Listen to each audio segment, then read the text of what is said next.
Good afternoon and welcome to Won't Someone Please Think of the Children? Kids and Modern Privacy. Kids and Privacy in the Modern World.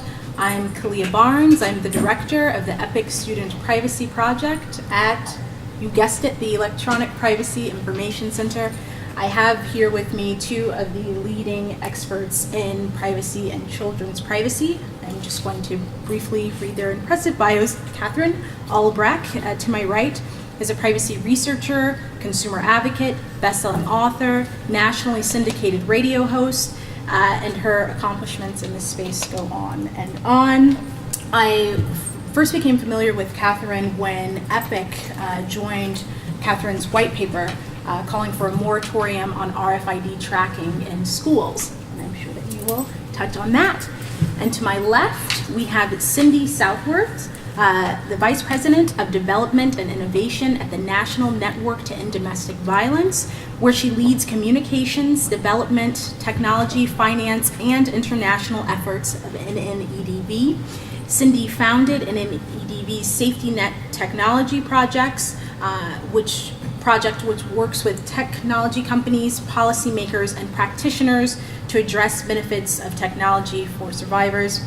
I first met Cindy back at Georgetown. We were working on comments over the Truth and Caller ID Act. This concerns call spoofing, and I think I was just telling Cindy at lunch, one of the most awesome things I like about the NNEDV's website is they have this function that if you are in a compromised situation, you can click a button and it takes you away from NNEDV's website and takes you to a Weather Channel website. So it's this type of innovation when we're thinking about privacy that puts Cindy in NNEDV and Kathryn at the forefront of these issues.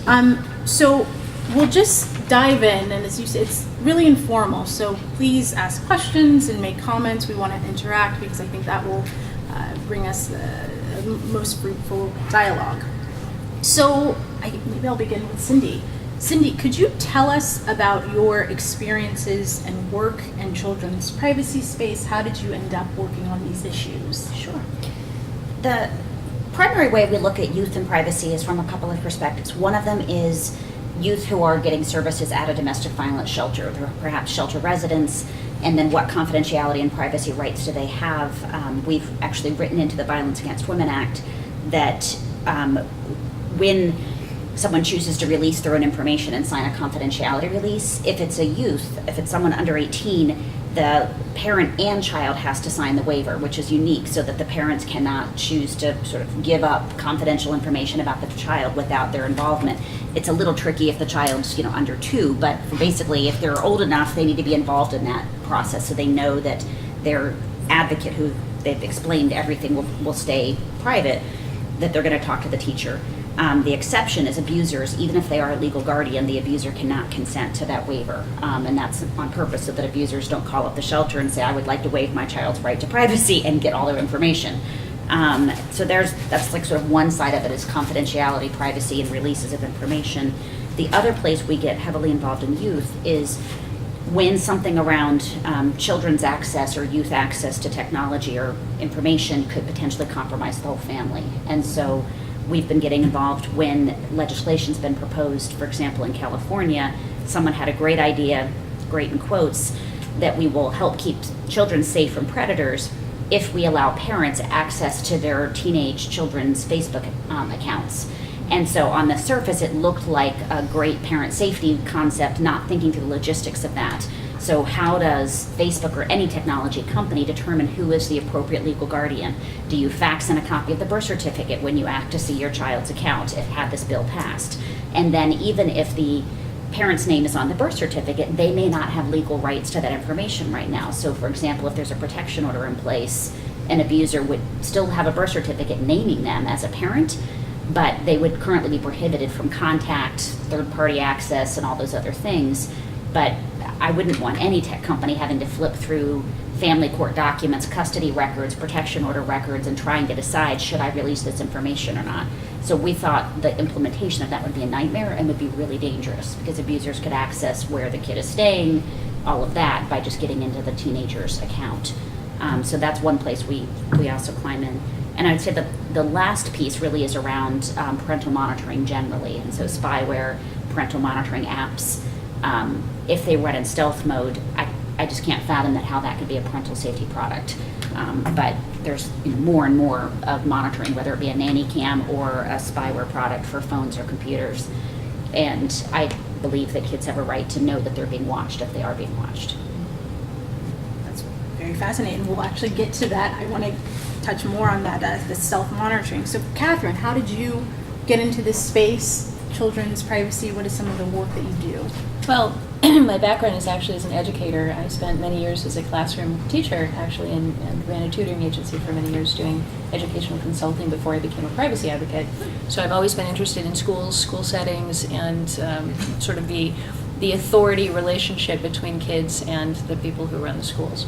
So lots of thoughts on that in terms of the helplessness of children in school environments, and what we've seen in the last couple of years. Of course, my work with RFID from 2002 up through around 2008, and even up until now, I've been working on alerting people to some of the privacy dangers of RFID, radio frequency ID, which can be used to track people. RFID tags can be embedded and hidden in things, and really are somewhat insidious. So a couple of years ago in the Northside Independent School District in San Antonio, Texas, one of our worst nightmares happened, and a vendor was able to convince a couple local schools there, middle school and a high school, to put RFID tracking badges around the kids' necks. Now, these were lanyards similar to what we're wearing here. They were their usual student ID cards. A lot of schools now are requiring students and teachers and staff to wear ID cards on campus so they know that there's not an intruder. Those ID cards typically have the kid's name, they have a photograph, and they might have a student ID number on them. But in this case, they were thicker because they contained a battery and an active RFID tag. And when we investigated further, we discovered that they had put tracking devices in the ceiling over the entire school every 100 feet that were able to pinpoint and monitor every child's location in relationship to every other child. And I flew out to San Antonio. I actually met with the vendor, who was surprisingly open and showed us everything. And so he showed us the actual logged onto the software and showed us in the places that they were using this that he could pinpoint individual dots moving around and numbers, and he could click on them. He could say, who's in the library right now? And he would be able to identify by those little numbers and little circles around them who all the children were. So the precedent set by this is what concerns me. It's not just the tracking, because this is now being used in hospitals with physicians and medical staff. But it was more the precedent that was being set for these children, that they were not able to say no. This was a mandatory program. Their parents let me back up. The district that they had chosen was one of the poorest districts in all of Texas. It's also one of the districts with one of the lowest levels of native English speaking at home. And it's also a district in which many of the parents are serving overseas in the military. And so they couldn't have handpicked a district in Texas less likely to have parental involvement and outcry, because a lot of the parents in that school are undocumented. And so the last thing you're going to do is go and raise some kind of a fuss with the school board when you're worried that that's going to get your child into even more trouble. So they were really testing this technology. He was very open in telling me, we're testing it on this population, on these kids, and then we're going to expand it to all of San Antonio School District, and then we're going to expand it to the entire state of Texas, and we're looking for markets in other states as well. So the conditioning of children to believe that authorities have a right to place a tracking device on them to be able to monitor them, I thought was very disturbing. But the more we looked into the technology, we discovered that this was an active RFID tag that transmitted the length of a football field, transmitted through walls, and could not be turned off. It actually had no way to get inside to access the battery. So this thing was sending out a location beacon or an ID beacon basically every 15, 20 seconds. And those could be picked up, we actually tested this, by driving down the street. You could identify where a particular child actually was in their home through the walls. So you could drive down the streets of San Antonio and pinpoint the location of children. If you could be near a child just once, long enough to pick up the unique signal, the signals didn't contain their names or ID numbers, which the vendor tried to say that's why they're private, but they were unique signals. So if you could pick up the signal once, say for a child that you wanted to track, then you could drive around the streets of San Antonio simply looking for that signal. So we actually met with some radio hackers, so this is what they do, and they actually will mount big Yagi antennas on the side of a car and drive around looking for various RF signals. I interviewed them. It's kind of disturbing. We also talked to a guy who, I actually was putting together a documentary on this, and I talked to a pedophile who had been sentenced to 20 years in prison for his crimes. He was referred to me by a counselor who works with reforming sex offenders, who said, here's a model person who's really trying to get his life together and he'll talk to you. And this man said that while he was in jail, that all of the sex offenders were sharing all of their technological methods of tracking and finding their victims, and that if he were in an active abuse mode, that he would absolutely use this technology to track down particular children. So the implications of this, I think from a security standpoint, I can think of nothing less secure than putting a beacon on every child in the city of San Antonio that can be read through a wall. You could sit and wait until the cars drove away and know a child was home alone. You could tell exactly where a particular child was. So Andrea Hernandez, you may have heard her heroic story. She was a 15-year-old sophomore, and she said, I absolutely refuse to accept this badge. She had religious reasons for opposing it. She said, I don't want to be numbered, I don't want to be ID tracked. I think it's the wrong thing to do. It's a Bible Belt down there. And she stood her ground, and it went to court.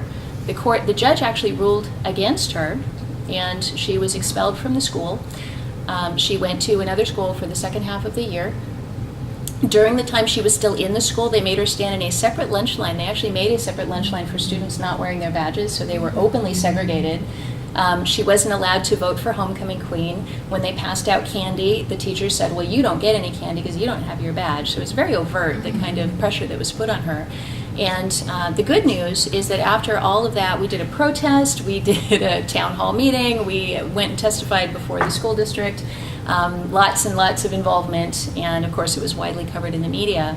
And the school decided the following year that it just didn't yield the security results that they were hoping for, so they discontinued it. And I'd like to think we're out of the woods, except I now know of 3 or 4 other school districts that are quietly introducing the same technology now. So the state of Minnesota, I want to say, Missouri, just introduced a bill, or just passed a bill actually, just passed a law that makes it a crime to put RFID tracking devices on children. The state of California, when Arnold Schwarzenegger he vetoed it, but the state of California legislature passed a bill also saying no RFID tags for students in any capacity, in any government-issued student ID cards, and Schwarzenegger vetoed it.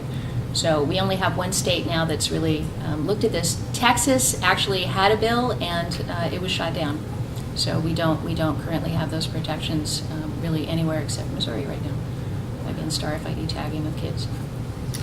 Thank you very much for that, Kathryn. That's actually a perfect segue, just a little bit about the EPIC Student Privacy Project. We're hearing that students are subject to social media monitoring. We're hearing, or the children rather, and we're also hearing that children are subject to location information. And we're really seeing this increase in the student context. So EPIC for many years has looked at children's privacy, mainly through COPPA, the Children's Online Privacy Protection Act, but we've really ramped up our student privacy project because students, as we're seeing, are tracked more now than ever. So there's technology to monitor what students are doing online. As you heard Kathryn describe, students are subject to RFID tracking. We've also seen GPS tracking. And so a few webcams by the schools. We're seeing webcams by the schools. You can sometimes you can have like one of those proctors, and you say, oh, I'm going to sign up, and you can watch me take my test at home or in my private space. We're also seeing palm scanning and the lunch line, but I'll get to that. And really, what EPIC tried to do is we sued the education department in 2012 for changes to its regulations. The Family Educational Rights and Privacy Act, or FERPA, is one of the leading student privacy laws that prevents anyone up here from calling your old registrar and saying, give me that transcript, I want to see that transcript. It protects your student records, even if you're no longer a student. And so we submitted administrative agency comments to the department. We said this is a bad idea. Students are increasingly losing control of their information. What these new rules will do is allow more people outside of school context to gain access to student records. And when the agency didn't listen, we sued the agency. We were kicked out on a procedural ground on standing, which means that the court never really reached the merits of the case. And now looking after the lawsuit, we're just seeing an explosion of student data collection. So is anyone here familiar with In Bloom? Have you heard of In Bloom in the student privacy space? Yes.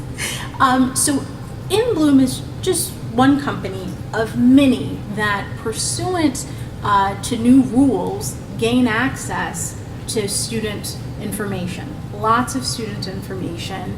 And oftentimes students can't see who has access to that information. They're also, is anybody familiar with statewide longitudinal databases? Basically what it is it's a database more and more that is designed to track students from K through 12 also enter into the workforce. And the idea is, if we're able to see that you're having problems in third grade, we can prevent those problems going into high school. We can make sure that there aren't any barriers for you to get into the workforce. But these databases collect increasingly sensitive information. Studies have shown that they over-collect information. There are really no limits.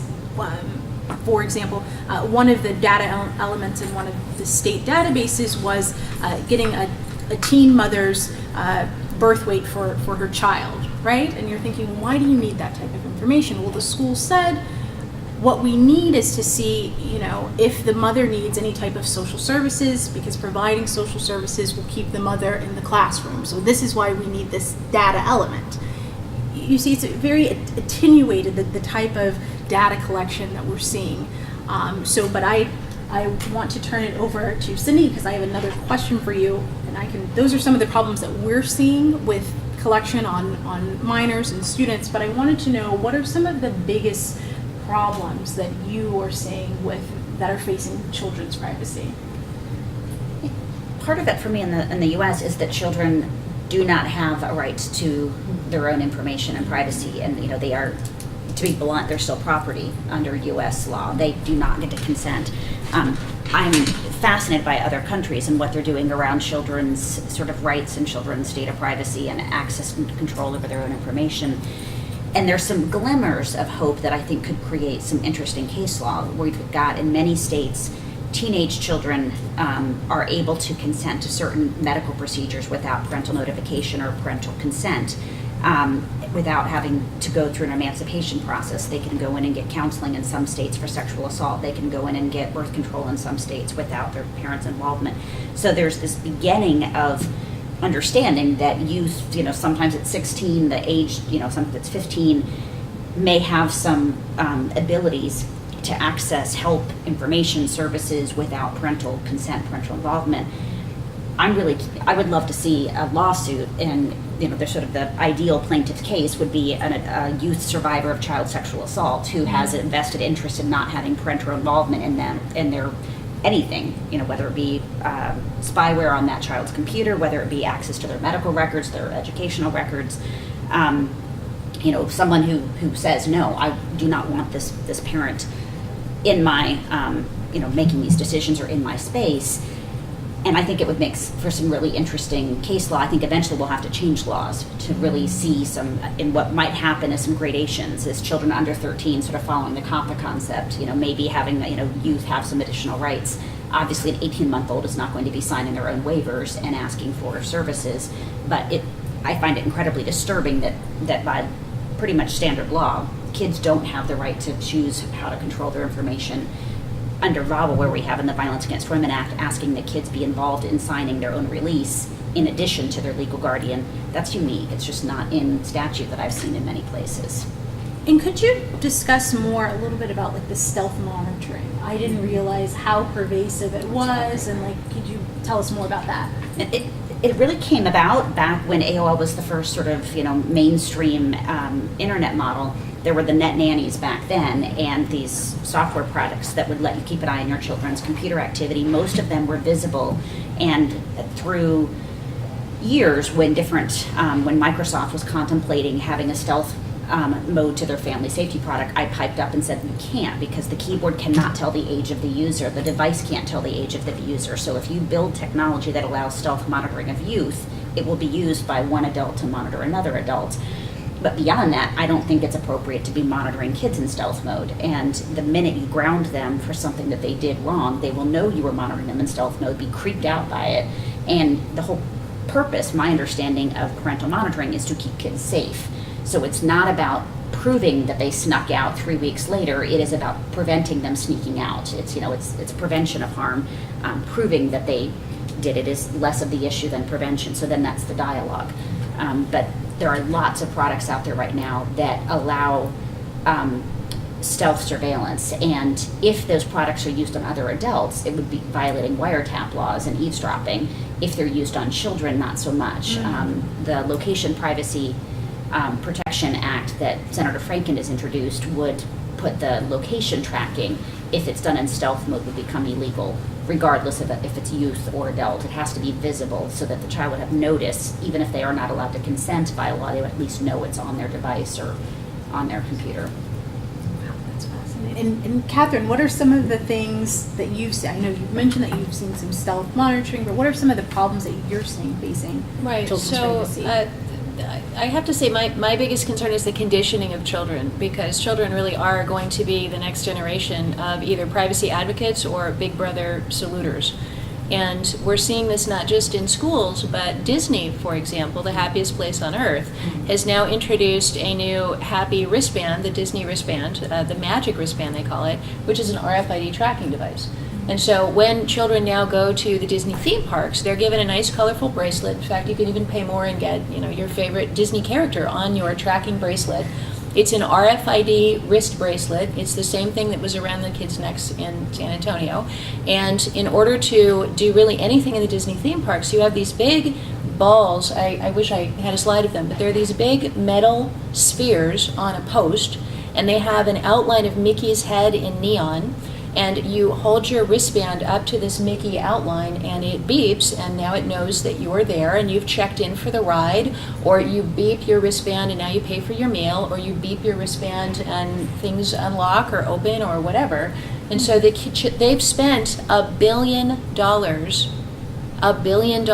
outfitting the Disney theme parks with monitoring systems embedded literally in the ground, in the posts, in the walls, in the buildings, in the bathrooms, in order to monitor these wristbands. It's even better because Minnie Mouse, the character, is holding an iPad and sees little Sally coming along and knows that Minnie is her favorite character, and her remaining spending for today is $43. That's right. Because kids have spending limits on those bands too. So they'll actually walk up. You'll have, Goofy, and he'll go, "Oh, hello, little Susie. How are you today? Hi, Kayla. Right? It's your birthday tomorrow." And they know all of this because you feed it all into the system, and they've got their pads which identify who's walking by. And you do know you can still get paper tickets. But do you know what happens if you still get paper tickets? You lose all your line cutting privileges. So imagine telling Sally, "Oh no, we have to stand in line because we value our privacy," right? That's right. Huh. So it's the conditioning that I see of making it not just. When I first started fighting RFID, people were like, "A tracking device on me, ooh, I'm going to fight that." But now it's like, cool, you can go online and see parents blogging about the excitement of their children. There's even a YouTube video of the unboxing of my magic wristband for my kids, and this woman is so excited, and oh, look at the colors, and it's so great, and putting these things on her kids' wrists. So if you're associating RFID tracking, for Disney? no, it's not just one. This is all over everywhere. So the other place I'm seeing this is with young adults, teens and young adults. The Coachella Music Festival in California, which is in the desert of California, is kind of the modern version of Woodstock. So it's a place you go. It's in the middle of nowhere, and you drive through like an hour in the desert with nothing around. they've actually set up a police checkpoint around Coachella. They have the police involved in this. If you want to go to Coachella, you log on the internet, you pay with a credit card, they send you the box with the wristband, the Coachella wristband, and as you drive up to Coachella, this police checkpoint stops you on all roads, makes you roll down the window and stick out your right wrist so the police can scan it to verify that you actually have your correct wristband to let you go into the Coachella facility. And there's a video, which I find just incredibly disturbing, of portals, open portals, and everybody's just going beep, beep. They're just putting their right wrist up to the reader, beep, beep, beep, and just walking right on in. So far from minding the surveillance, they actually have Facebook check-in points throughout the Coachella event. And instead of saying, I don't want people to know where I am, like young people used to be, they encourage you to say, oh, well, I'm now watching this band, and I'm going to check in with my wristband to tell the world that this is where I am. And it's hooked up with their social media, and it says, you were last seen at this location, and I'm watching this band right now. So I think if we're not careful, these conditioning, it's one thing if it's the school and you feel like it's Big Brother oppressing you. It's another thing if it's like the coolest thing ever. And these Coachella people, one girl said, I'm never going to take the wristband off. When I leave Coachella, I'm going to keep it on for the rest of my life. I'm going to shower with it and see how long until it falls apart, because I just want to remember my awesome Coachella experience. So instead of resisting this as they should, they're embracing it. Now, here's a question. Are you seeing, because I find that outrageous, but I think, the people in this room, are you seeing parents resist this at Disney? Or are they saying, no, it's convenient? Parents are the ones thinking it's cool. Parents are the ones thinking it's Well, cool. part of that is the myth that children are abducted by strangers. There's a handful of children abducted by strangers every year, but you would think it's thousands, it's hundreds of millions because of the fervor over it. The likelihood is your child is more likely to be harmed by a relative or a caregiver than by any stranger. Child is safer at home or on the internet than they are at the family reunion. So, but parents now have been taught that, oh my God, if you don't take all these steps to make sure your child is not preyed on by a predator, they're going to be kidnapped, they're going to be taken out of the park, and absolutely it happens. There are children that are kidnapped from Disney every year. It's a very small number, and most of it's going to be parental abductions. It's going to be a domestic violence case. The one parent abducts or leaves with the child without the other parent's permission. But I grew up in an era where we didn't have play dates where you had to supervise your child. But now if you send your child to someone else's house without being with them, you're considered a bad parent. And so I think part of the conditioning of the child is also how we've conditioned parents to think if you don't track your child 24 hours a day or put a device on them, a stranger is going to come in and abduct them, and it's going to be this huge Amber, it's going to be all the names of laws that have come from very tragic cases. It's interesting, at Disney they're not promoting it as a security measure so much. They're promoting it as fun. It lets you interact with the things, and they know who you are, and the characters talk to you. So they're really, and it gets you to the front of the line, and you don't have to carry that annoying cash, and so it's more of a sort of promoting it as a positive thing than a safety thing. But one argument I'd like everybody in this room to leave with is that if let's say you have something you want to protect, like your password, then what is the best thing to do? Don't have it anywhere, keep it in your head. Well, what if you have something you want to protect, like a gold watch? Would you really want to put a tracking beacon on it that says gold watch, gold watch, gold watch everywhere you go? So if you want to protect a child, do you really want to put a beacon on that child that says child, child, child? One of the things that put a beacon on it that says box of snakes.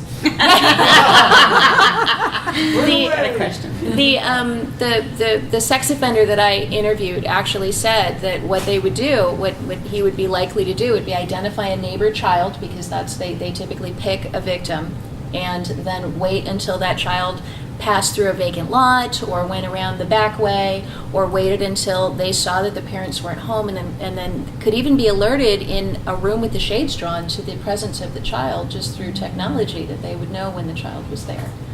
That's beautiful. Yes. So I would like to propose a solution for tracking your child in a safer way. So instead of having an active element which all the time tells you my child is here, have a passive element which doesn't work except when it's removed from the child's hand. So when it's removed, because that's the thing what pedophiles do the first time when they get the child. If it's a girl, they cut the hair, they strip all the clothes, all the watches. So at the moment when they strip everything, that's when the signal should say, I've been removed, that's my location. And as a parent, I would like to know. I don't want to know where my child is all the time, but if somebody forces my child to remove something, I want to know. Well, the problem then is once it's removed, it's going to continue sending a signal, but the child is now miles At away. least I have the last location. It's that's the most that I could do. It's like There's Isn't a that too late? if it's in a school or in a park, if it's in, let's say, if it's in Disneyland, you lock the doors, nobody gets out until you find the child. Period. There's a sunscreen brand that has a commercial out in, I think it's Brazil, where in the magazine you can tear out a strip and you put it on your child's wrist and you set with an app, it interacts with an app that you download from the website, and you set a diameter outside of which, if the child goes outside of that diameter, then the phone will sense it and set off an alarm. And so they show the parents lounging on the beach, falling asleep, the kids playing, but if the kid strays outside of that area, then you get a beep. So, I don't love RFID in pretty much any form, so I'm not a huge fan of that, but I don't really see any major privacy issues with that. I mean, I think there are applications that are not going to be invasive of kids' privacy. I'm just not a fan of training people that it's appropriate to have authority figures, whether it's your parent, whether it's your school, whether it's the government, whether it's the NSA, saying, we're going to slap this monitor on you, you can't remove it, and we're going to watch you. I just think it's bad. Isn't that called our smartphone? Yeah. And we carry it voluntarily, as do most kids now? Which is interesting too, because it's setting a so what level of indifference, I think, on the part of the population to say, well, whatever. Are there schools using smartphone tracking that you know? No, because most schools don't let kids take their smartphones to school. They're not supposed to have them there, but I'm sure if they could, they would. So lots of stores are doing that. I mean, there's 1,000,001 ways to track people now.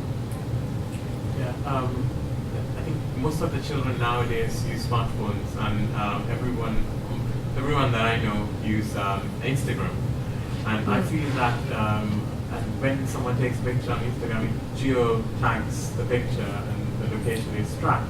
And with this, I guess a lot of information can be identified where the child normally goes on. I mean, their routine, and most of the selfies are taken at home, and they can identify where the home is. So, and this information is completely open to anyone. And I find that to be a big threat to privacy. I'd like to see some lobbying to the camera manufacturers, the phone manufacturers with their camera applications and just old-fashioned cameras, to actually make that default off by default, so that if people don't know, there's metadata associated with photographs, and you can open it with just a program anybody can use, and you can see the precise GPS coordinates where the photo was taken. So if a creep is looking at trying to find someone, and that someone has posted a photograph, then they can locate them. Most famously was John McAfee. That's not true anymore. 3 years ago, Facebook stopped. 2 years ago, Twitter stopped. They get the EXIF data, the geo. But they're removing it? They're stripping it. That's good to know. Themselves. That's I good to don't know know. about Instagram. That's interesting. Instagram, it shows like Have you on done a it map. recently? It shows. Have you done it recently? Yeah. Okay. Yeah. Wow. On Instagram, it shows on a map where the pictures have been taken, and you can zoom in and find out the exact location. Yeah, which is really, and kids don't know this, so kids posting photos of themselves just messing around or themselves in the pool could be attracting unwanted attention to a specific address. There have even been cases of people being robbed when they put photos up of large amounts of cash online, and the cash photo contained the exact address.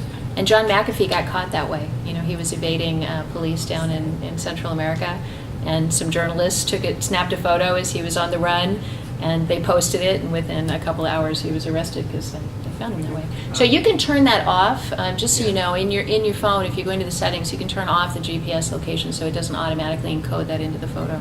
But how many children would know this information? I think it's the awareness about privacy which lacks. Most of the children do not know about these ways to protect themselves online. And even the simple like GPS, like you can go onto your Google dashboard and see where you have been.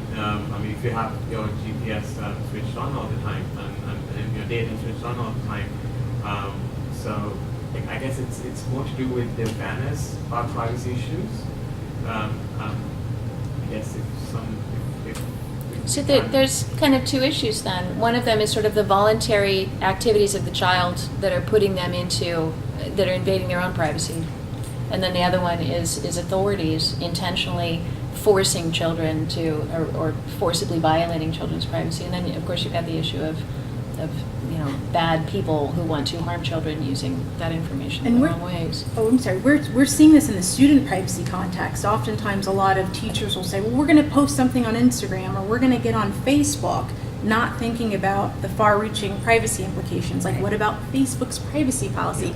Is the child even old enough to participate in Facebook or on Instagram? So we're seeing, at least in the student privacy context, that students have also lost control, and parents as well are unaware that their teacher has signed up for this one service or that one service. Yes. I'm really enjoying this, but I was just wondering, I'm working with a friend back in Calgary, and it's tied up with online bullying.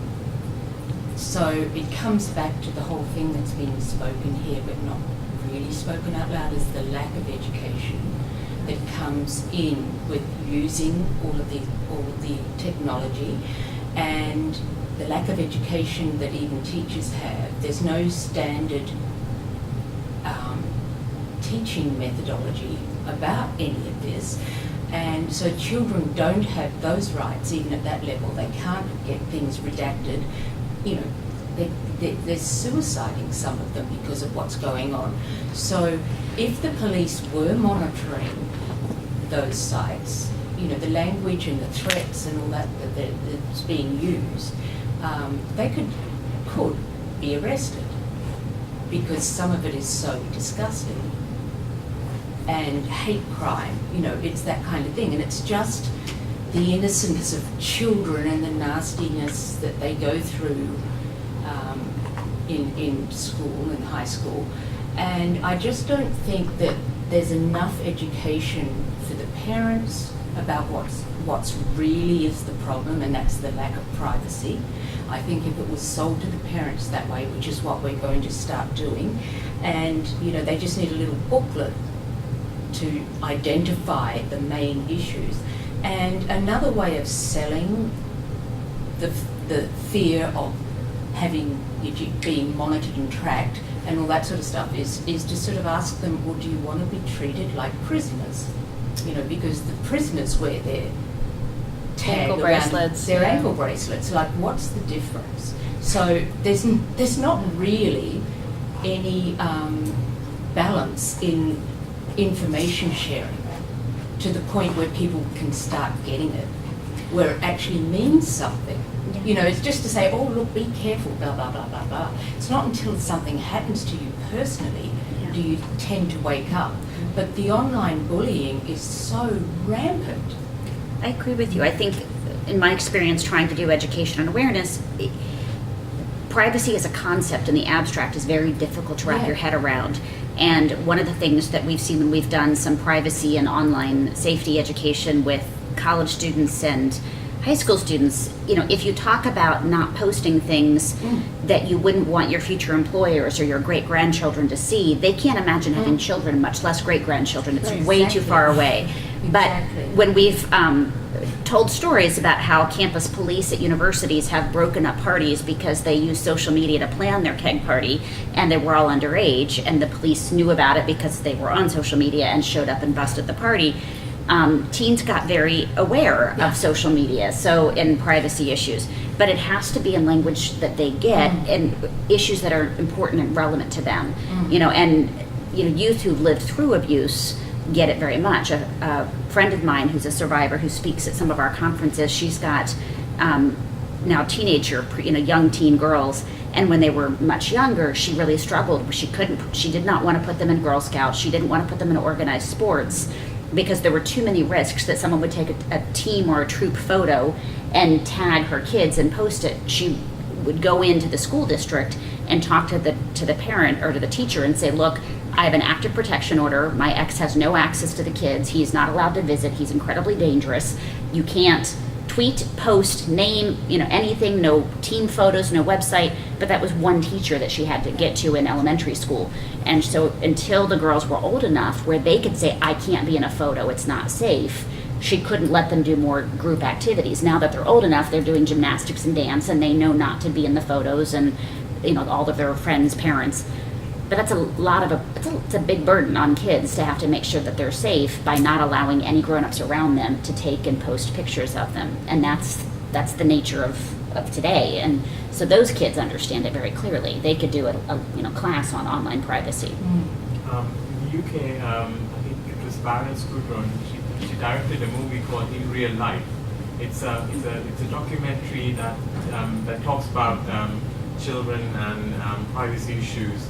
And I think it was very successful. I watched the movie and it was very successful. And according to her, it has been able to create some hype within the education system, at least to get some sort of attention. I don't know, maybe some sort of initiative. Maybe through media we can get that message across. You mentioned the schools, and actually when I was doing my dissertation research, because my dissertation was on people's awareness of privacy and what role education played in that, to try to really understand that dynamic of how do you educate people about these issues. And I combed all of the education literature, and I could find only one example of a curriculum. It was actually out of England that had anything at all to do with privacy. So this was a couple of years ago, but there really isn't anything out there in the form of material for schools. I think that if someone were to develop a textbook or to develop a training program or a curriculum, even teacher in-services, to go into the schools and provide just some basic information that they can pass on to the children, that would be, I think the schools would jump on it. Because I think the schools are worried about the social media and are worried about the children, and they're seeing the bullying and they're seeing these things happen, but they don't really know what role they can play. So there is an education piece that I think is missing. Yeah. That actually leads to a point. I wanted to segue into something else. So EPIC has done a framework for a student privacy bill of rights, but this can apply also to children generally, and it's about basically putting, if we're going to the consent, or putting students and children back in control over their information. So allowing, setting limits on certain types of disclosure, calling for data security, because we're seeing, at least in the school context, the way that we're seeing in the commercial context, breaches left and right of student information. A form also of transparency. A lot of times students and children and parents don't even really know what's going on with their information, like the metadata issue that you brought up. Not a lot of students or children or their parents know exactly what's going on. So I think part of the solutions going forward are having some type of framework or starting some type of dialogue, the curriculum that you mentioned, to kind of mobilize people to underscore the importance of children's privacy and other things. You had a... My question, a big concern of mine is how much the technology companies, because we don't have the regulation preventing them from doing so, and they're accountable to their shareholders and are not, they're going to get away with everything they can to make another buck until we stop them from doing that. But we're in effect letting them set societal norms based on this. So I think it has to be a many-pronged approach, right? And I have no idea what the answer is, but education in schools is very important, and I think the legislative side is very important. But how do we change kind of what is okay socially? Because teachers are taking pictures of students and uploading it to Facebook, which is putting them in the facial recognition database, which is going to come and bite them later. But the teachers are doing this because this is the norm now. This is what they see everyone else doing. And how do we change that? I think it fascinates me because I hear a lot of parents when I'm out training, they want to talk about dating violence and abuse and technology and cyber stalking, but then they immediately go to, the kids nowadays, they just post everything. And I'm like, help me understand what you post. Because talk about role models, and I think one of the things we do at my office is before we take any photos and post them, we have a Facebook account that we use to raise awareness about domestic violence. We always explain to staff, hey, we're going to all wear orange for Dating Violence Awareness Month on this day. If you'd like to be in a photo, feel free to wear orange and not be in a photo. Feel free to not wear orange, but we don't post names or bios on our website without getting consent. And yes, it's because some of our staff may be survivors, but they may just have a privacy interest. And so we're very, at all times, would anybody want to be in the photo, hop in it. If not, we won't take you. I love what they did here with the lanyards to make it just very, they ran out of blue, but I like the concept that it's not a big deal and it's very socially okay to say, I don't want to be in photos. But I do think we need to work. We spend a lot of time trying to figure out how to get the kids to care about privacy, but if the whole culture isn't role modeling it. So I think the teachers and the parents and everyone need to role model it, or it's not going to start to shift. I also think that it's difficult to expect them to be the leaders on it because they are growing up in a place where this is socially acceptable, and they don't necessarily. First of all, they're kids, so they may not have the maturity to understand it, but they're growing up in a world in which this is okay, and they don't understand what they have lost. Whereas we as adults understand really what they've lost, and I feel like it's the responsibility is on us. We created this situation for them, and they don't necessarily have the tools to respond in an informed way because they just have no context, no conception of what it is to exist and move freely and change your thoughts. They haven't even spent the time to experiment with identities and make those mistakes and move on. We're not even giving them that chance. I lose sleep at night when I realize that those of us in the room are the last generation who has ever even experienced privacy in that sense. That's a good note. We're going to wrap up, but I want to hear your comment, and then we, of course, can continue the dialogue after. But yes, please. Well, basically, children don't have any rights on the internet. Right. So that's where we need the legislative change, and we need to develop policies to outline this. And we need to set an educative platform for the teachers, for the parents, and for the children. And I think if you use the example, or if you use it through the medium of bullying, for example, you'll get a lot of people interested, because that also highlights the social norms that it's okay to bully somebody now because it's only online. But it's a great place to start dialoguing about just how nasty we're being to each other on so many levels. Taking away our privacy, abusing somebody online. Well, it's not good thing. We need to educate that and educate the politicians and get the bill through Parliament. So I'm not sure if Deborah Pierce is on another panel right now, but Deborah Pierce has done excellent work on educational tools for high school students. Mm-hmm. So if anyone knows Deborah Pierce of Privacy Activism, they're now CFP, so she's the person heading up kind of all of this sort of now. Then you can approach her and ask her for some of that curriculum. She's got some wonderful books, some video games, a lot of things to help kids understand why should I even care about privacy. So I highly recommend that, and I kind of wish I was hoping she'd pop in. Who's she? Deborah Pierce. She's Privacy Activism. Okay. Yeah. There's a keynote is starting upstairs in 5 minutes. The closing keynote. So Thank you very much, Justice.